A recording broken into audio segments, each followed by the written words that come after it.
मेरा एक दोस्त है, काशिफ नाम है, वो उन्होंने गाड़ी ली तो मैंने भी मुबारकबाद दी, तो वो रोने लगा।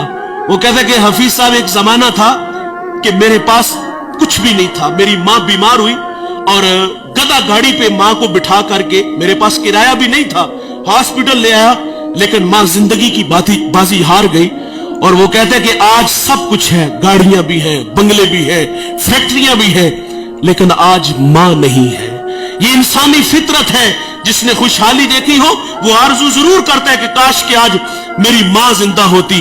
मैं 1997 में किबला रजा साकिब मुस्तफाई साहिब के पास तालीम हासिल करने के लिए आया, तो मेरी वालिदा ने मुझे बचपने में कहा कि बेटे, मेरी आरजू है कि जिस तरह किबला हजरत मिंबर पे बैठ के लोगों को अल्लाह रसूल की बातें सुनाते हैं, मेरा बेटा भी लोगों को अल्लाह रसूल की बातें सुनाए। ये मेरा ख्वाब, मेरा सपना है और मैं ये देखना चाहती हूँ। लेकिन हुआ क्या कि 1999 में वो अल्लाह के पास चली गई। अल्लाह ने बड़ी इज्जतों से नवाजा है। पूरे पाकिस्तान में जाता हूँ और हजारों के इज्तिमाअत में मैंने खिताबात किए हैं, उलमा की मौजूदगी में, बड़े बड़े मशाइख की मौजूदगी में मैंने अल्लाह रसूल की बातें सुनाई है। लेकिन कभी कभी आरज़ू मचलती है कि पर्दे की ओट में बैठ के इस बेटे से माँ अल्लाह रसूल की बातें सुने तो मेरा कद कितना बढ़ जाएगा। ये इंसानी फितरत है। वो आरज़ू करते हैं काश के आज मेरे माँ बाप जिंदा होते। मेरे नबी सल्लल्लाहु अलैहि वसल्लम फरमाते हैं, जन्नत तुम्हारी माँ के कदमों तले है। और फिर अमलन हमें करके भी दिखाया। हुजूर मुसल्ले पे खड़े हैं, हुजूर ने पीछे पलट के सहाबा को देखा, छम छम आंखें बरसने लगी। माँ कब बिछड़ी थी?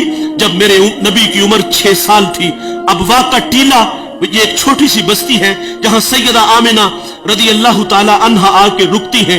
आपको बुखार हो गया था और बुखार तलख था जिसने सैयदा आमिना रदी अल्लाह ताला अन्हा की जान ले ली थी।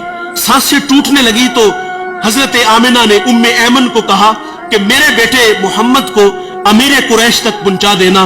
और वक्त रुखसत हुजूर को पास बुला लिया। उधर बचपने की मासूमियत, पेशानी में नबूवत का नूर है और माँ बेटे में खूब सी जाती है। 2-1 बातें की और फिर हमेशा के लिए पहाड़ों में सो जाती है। फरमाया बेटे, हर नई चीज ने पुराना हो जाना है, हर बाकी ने फना हो जाना है। फरमाया बेटे, मैं भी जा रही हूं, लेकिन सुनो मेरा जिक्र बाकी रहेगा, वो इसलिए कि मैं तेरे जैसा सोना मोहम्मद छोड़ के जा रही हूं। सांसों की माला टूट गई, मोती कहीं फिजा में बिखर गए। हुजूर मां से लिपट गए और लिपट के अथरू बहाते हैं और फरमाते, अम्मी आप क्यों नहीं बोलती, आप आंखें क्यों नहीं खोलती? हंसता चमन खामोश है, जाने वाले लौट कर कभी भी नहीं आते। लेकिन कुछ जाने वाले ऐसे होते हैं जो दिलों में धड़कन बन के रहते हैं, खुशबू होती है जो पास पास रहते हैं। हुजूर माँ से लिपट के माँ की जुदाई में रोते हैं, फिर अपने नन्हे नन्हे हाथों से काले पत्थरों की कब्र बनाते हैं, उस पे आंसुओं का छिड़काव करते हैं। जहां तक माँ नजर आती रही, पलट पलट के उन काले पत्थरों वाली कब्र को देखते हैं। मैंने हुजूर की माँ की कब्र की 2 दफा जियारत की है।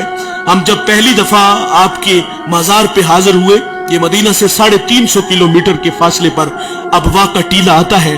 हम रात 1:45 बजे पहाड़ के नीचे थे तो माहौल बिल्कुल खामोश था, हवा का कहीं से कोई एक झोंका भी नहीं आया था।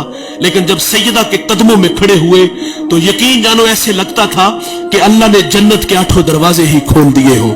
जन्नत से ठंडी हवाएं आज भी सैयदा को सलाम करने आती है। हुजूर पलट पलट के उन काले पत्थरों वाली कब्र को देखते हैं और वापस लौट आते हैं। उम्मे ऐमन कहती, मैं जब नीचे पहाड़ से उतरी तो पीछे पलट के देखा तो हुजूर मेरे साथ नहीं थे। फरमाती, मैं दोबारा फिर पहाड़ पे चढ़ी और मेरी आंखें क्या देखती है, हुजूर मां के सराने खड़े हैं और वहां खड़े होकर कह रहे थे कि मां जी, आप तो जानते हो कि मेरा इस दुनिया में आपके सिवा कोई भी नहीं है। उम्मे ऐमन की भी जान निकल गई, हुजूर को सीने से लगा लिया। आका फरमाया करते थे, उम्मे ऐमन मेरी मां के बाद मेरी मां लगती है। साहिब 6 साल की उम्र में मां बिछड़ी थी, आज मुसल्ले पे खड़े हैं, ताहद्दे नजर असहाब हैं, छम छम आंखें बरस रही है।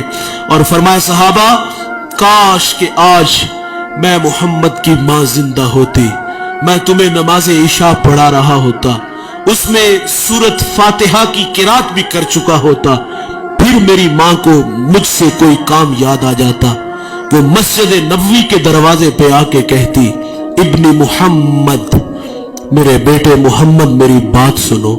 हुजूर फरमाते नमाज तोड़ के पहले माँ की बात को सुनता। हुजूर ने अमलन हमें माँ की इज्जत करके बताया, तो साहिब इनकी कदर इनकी जिंदगी में करो। मैं एक जगह खिताब करने गया तो एक बूढ़ा मेरे पास आके बैठ गया और रोने लगे। मुझे कहते मौलवी साहब मुन्नू एक मसला ते दसो, जिन्हें मां वेखी ना होवे ओदा की बनेगा।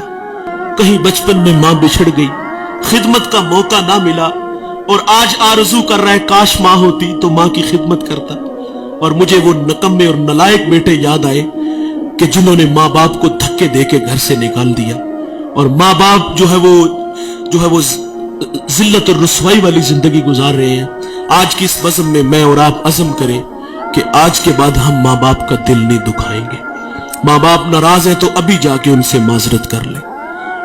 यकीन जाने एक लम्हा लगता है। मैं पिछले दिनों टोबा टेक सिंह एक जगह खिताब करने गया तो वो बच्चा मुझे दलाइल देने लगा कि वालिदैन की ज़्यादती है, बड़ी अजीब अजीब सी बातें करने लगा। लेकिन मैंने उसके दिल के दरवाजे पे दस्तक दी। अल्लाह का शुक्र है कि वहां झटका लगा और वो मुझे कहता वो नहीं मानेंगे। मैंने कहा जाओ तो सही यार। वो कहते मैं कल जाऊंगा, महज जिंदगी वफा करे ना करे जाओ यार। वो 10 मिनट बाद वापस आया। वो कहते यार ये तो कायनात ही अजीब सी है। मैं बस जाके हाथ बांध के खड़ा हुआ हूं और मुझे मेरे बाप ने मुझे सीने से लगा लिया। ये बड़े कमाल के लोग हैं, एक बार मिलेंगे दोबारा नहीं मिलेंगे। अल्लाह ताला से दुआ है कि अल्लाह हमें इनकी कदर करने की तौफीक अता फरमाए। इस वीडियो को शेयर जरूर करें, हो सकता है आपके एक शेयर से ये बात किसी के दिल में उतर जाए।